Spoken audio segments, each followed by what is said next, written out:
Hello guys, అందరికీ good morning. ఒక important update మీతో షేర్ చేసుకోవాలనేసి ఈ వీడియో అయితే షూట్ చేస్తున్నాను. యాక్చువల్గా నాకు టైం అనేది సెట్ కావట్లేదు కాబట్టి బ్యాక్ టు బ్యాక్ అప్డేట్స్ అనేవి మీకు ఇవ్వలేకపోతున్నాను. ప్రతి ఒక్కరి ఇంట్లో ఇప్పుడు గ్యాస్ కనెక్షన్స్ అనేవి ఉన్నాయి కదా, హెచ్పీ కానివ్వండి, ఇండియన్ కానివ్వండి, భారత్ గ్యాస్ కానివ్వండి, ఏదో ఒక సిలిండర్స్ అనేవి కంపల్సరీ ప్రతి ఒక్కరు ఇప్పుడు యూజ్ చేస్తున్నారు.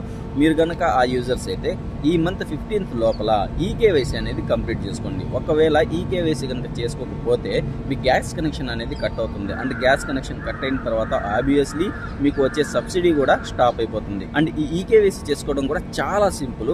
దీనికి త్రీ వేస్ అనేవి ఉన్నాయి. ఒకటి, మీ డెలివరీ బాయ్ మీకు గ్యాస్ డెలివరీ చేస్తారు కదా, అతని ద్వారా అయినా మీరు ఈకేవైసీ చేసుకోవచ్చు. లేకపోతే మీరు ఏ యూజర్ అయితే, ఫర్ ఎగ్జాంపుల్ మీరు హెచ్పీ గ్యాస్ యూజ్ చేస్తున్నారు అనుకోండి, హెచ్పీ పే యాప్ని యూజ్ చేయొచ్చు. ఇండియన్ అయితే ఇండియన్ ఆయిల్, భారత్ గ్యాస్ అయితే భారత్ గ్యాస్ సంబంధించినటువంటి యాప్స్. సో ఆ యాప్స్లోకి వెళ్ళిన తర్వాత ఈకేవైసీ అనే ఆప్షన్ కనిపిస్తుంది. ఆ ఆప్షన్ని సెలెక్ట్ చేసుకొని ఆధార్ ఆర్డి ఫేస్ యాప్ అనేది ఒకటి ఉంటుంది. ఆ యాప్ని ఇన్స్టాల్ చేసుకొని మీ ఫేస్ ద్వారా మీరు ఈకేవైసీ కంప్లీట్ చేసుకోవచ్చు. జస్ట్ ఇది ఒక 5 minutes కూడా పట్టదు. అండ్ ఇంకో ప్రాసెస్ ఏంటంటే, ఒకవేళ మీరు ఈ రెండు చేసుకోలేకపోతే, అంటే మీకు సరిగ్గా తెలియకపోతే, మీరు డైరెక్ట్గా మీ గ్యాస్ ఏజెన్సీ ఆఫీస్ ఉంటుంది కదా, ఆ ఆఫీస్కి వెళ్తే వాళ్ళైనా చేస్తారు. సో కంపల్సరీగా ఈ మంత్ 15th లోపల మీరు ఈ కేవైసీ అనేది కంప్లీట్ చేసుకోండి. అండ్ ఈ ఇన్ఫర్మేషన్ని మీ ఫ్రెండ్స్ అండ్ ఫ్యామిలీ అందరికీ రీసెంట్ డేస్లోనే గ్యాస్ షార్టేజ్ వల్ల ఎంత ఇబ్బంది పడ్డారో అందరికీ తెలిసిందే. కాబట్టి ఈ వీడియోని, ఈ ఇన్ఫర్మేషన్ని మీ ఫ్రెండ్స్ అండ్ ఫ్యామిలీ మెంబర్స్ అందరికీ షేర్ చేసి వాళ్ళకు కూడా అవేర్నెస్ అనేది ఇవ్వండి.